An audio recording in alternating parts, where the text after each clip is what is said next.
మా నాన్న బొమ్మరిల్లు నాన్న, ఆయన చాలా స్ట్రిక్ట్. సార్ మీరు చెప్పడం అయిందా అని అడిగాడు ఆ బొకే షాప్ ఆయన. హెన్రీ ఫోర్డ్ ఏమంటున్నాడు, పూల దుకాణం అయినా ఏమనుకున్నాడంటే మనం ఎటువైపు చూస్తున్నాం అంటే. హలో ఎవరిబడి, నేను బేబీ సత్యనాగేష్.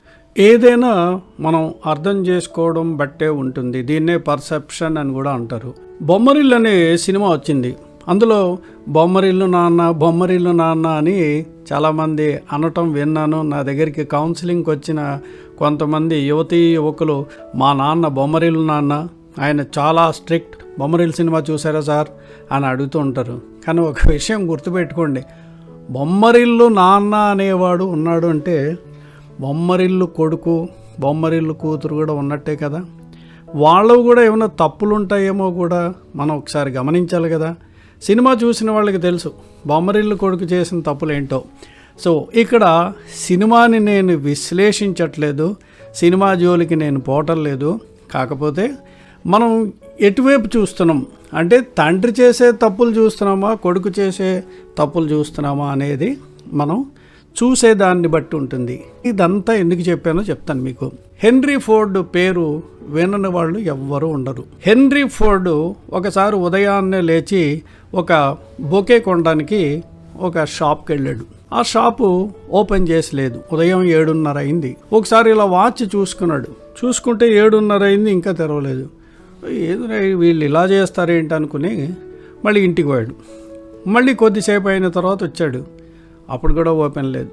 మళ్ళీ 9 గంటలకు ఒకసారి వచ్చాడు. ఇలా 10 గంటలకు ఒకసారి వచ్చినప్పుడు చూస్తే షాప్ ఓపెన్ చేస్తుంది. ఎవరో అది క్లీన్ చేస్తున్నారు, షాప్ని క్లీన్ చేస్తున్నారు. క్లీన్ చేస్తున్నప్పుడు అతను అడిగాడట, ఏంటిది ఈ టైంకి షాప్ ఓపెన్ చేయడం ఏంటి 10 గంటలకి? మేము పొద్దున్నే 7:30కి వచ్చాను, నేను పొద్దున్నే ఒక బొకే తీసుకొని నేను వేరే చోటకి వెళ్ళేది ఉంది, అక్కడ బొకే ఇచ్చేసి ఆ తర్వాత నా పనుల మీద నేను వెళ్ళాలి. అలాంటిది ఈ బొకే ఇవ్వలేకపోవడం వలన నేను బొకే కొనలేక, అంటే కొనటానికి కుదరక నేను 10 గంటల వరకు నీ షాప్కి 5-6 సార్లు తిరిగాను.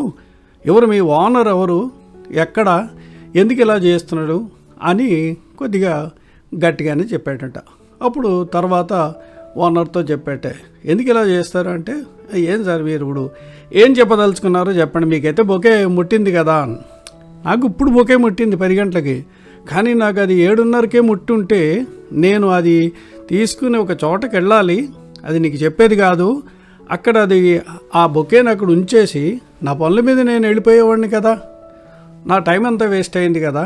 అయినా నువ్వు ఏంటి, ఏదైనా గవర్నమెంట్ ఆఫీసా, ఇలాగా ఈ టైంకి వచ్చి 10 గంటలకు వచ్చి ఆఫీస్ ఓపెన్ చేయడం బాగలేదు అంటే ఏం చేయమంటారు సార్ అని అతను అడుగుతాడు హెన్రీ ఫోర్డ్ని.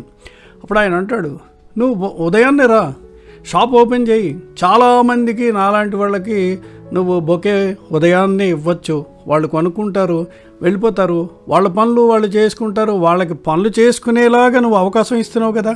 అంతేకాదు నీ వ్యాపారం ఇంకా ఎక్కువ అవుతుంది కదా, నువ్వు 10 గంటలకు తెరిచావు, 7:30 నుంచి 10 గంటల వరకు 2:30 గంటల సేపు వ్యాపారం కూడా జరుగుతుంది కదా. సో ఈ వ్యాపారాన్ని ఇలా పెంచుకుంటూ వెళ్ళి తర్వాత ఇంకా ఎన్నో బ్రాంచెస్ ఓపెన్ చేయొచ్చు.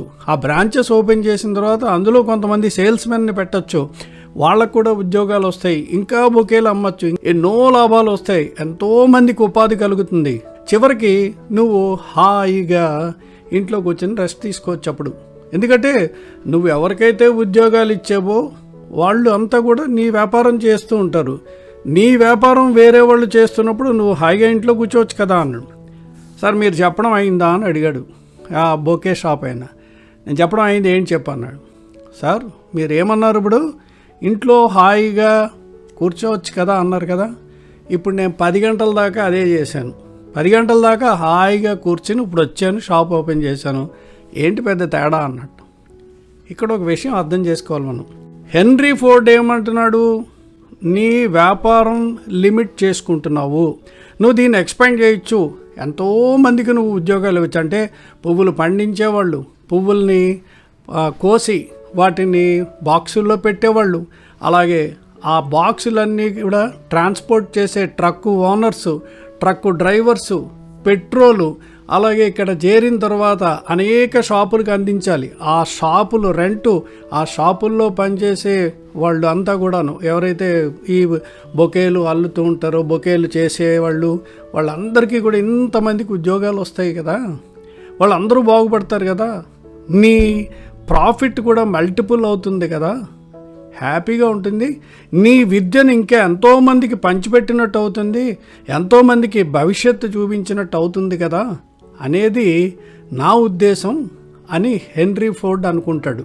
పూల దుకాణమైన ఏమనుకున్నాడంటే, నేను సంతోషంగానే ఉన్నాను కదా, ఈయనేంటి చెప్తున్నాడు మరి శుభ్రంగా ఇవన్నీ చేసిన తర్వాత హాయిగా ఇంట్లో కూర్చోవచ్చు అంటున్నాడు కదా, ఇప్పుడు నేను చేసే పని అదే కదా అని అనుకున్నాడు. సో పర్సెప్షన్ అంటే ఏంటంటే, ఇప్పుడు ఎవరికి నచ్చినట్టుగా వాళ్ళు ఆలోచిస్తారనేది ఇక్కడ మన సబ్జెక్టు. అలాగే మనం మరొక ఎగ్జాంపుల్ తీసుకుంటే కేఎఫ్సి, కల్నల్ శాండర్స్. కేఎఫ్సి పేరు వినని వాళ్ళు ఎవరు ఉండరు. ఆయన రిటైర్ అయిన తర్వాత ఒక రెసిపీతోటి చిన్న స్టాల్ పెట్టుకుని, అంటే చిన్న రెస్టారెంట్ పెట్టుకుని అక్కడికి వచ్చిన వాళ్ళకి మాత్రమే ఆ ఫుడ్ పెట్టి ఆయన ఏదో 4 డబ్బులు సంపాదించుకుని ఉండేవాడు. కానీ అలా కాకుండా దాన్ని అలా ఎక్స్పాండ్ చేసి ఈరోజు 125 దేశాల్లో అనేక వేల అవుట్లెట్స్ కేఎఫ్సికి ఉన్నాయి. అంటే ఎంతమంది షెఫ్లు, ఎంతమంది బ్యారర్స్, ఎన్ని బిల్డింగులు రెంట్కి తీసుకున్నారు, ఎంతమంది కస్టమర్స్ ఉన్నారు, ఎన్ని ట్రక్స్ తిరుగుతున్నాయి, ఎన్ని పౌల్ట్రీ ఫార్మ్స్ అనుకోవచ్చు, ఇంకోటి అనుకోవచ్చు, ఎంతోమంది బ్రతుకుతున్నారు దీని మీద. సో ఒక వ్యక్తికి ఉన్న విద్యని వాళ్ళతోనే లిమిట్ చేసేసుకోకుండా వాళ్ళు మరింత మందికి ఉపయోగపడేలా చెయ్యాలనేది హెన్రీ ఫోర్డ్ ఉద్దేశం. అందుకనే ఆయన ప్రపంచం అంతా గుర్తు పెట్టుకునే ఒక అద్భుతమైన వ్యక్తి అయ్యాడు. సో మీలో ఏదైనా స్కిల్ ఉంటే ఆ స్కిల్ని మీకే కాకుండా ఉపయోగపడుతుంది అనుకున్న వాళ్ళందరికీ చెప్పండి. చెప్తే మనం ఎంతోమందికి ఎన్నో రకాలుగా కనీసం మాట సాయం చేసిన వాళ్ళం అవుతాము. ఈ వీడియో కూడా చాలామందికి ఉపయోగపడుతుందనే ఉద్దేశంతో నా వంతు చేసేది నేను చేస్తున్నానని తలుస్తూ నేను ఈ వీడియోని ఇక్కడికి ముగిస్తున్నాను. Thank you very much for watching this video.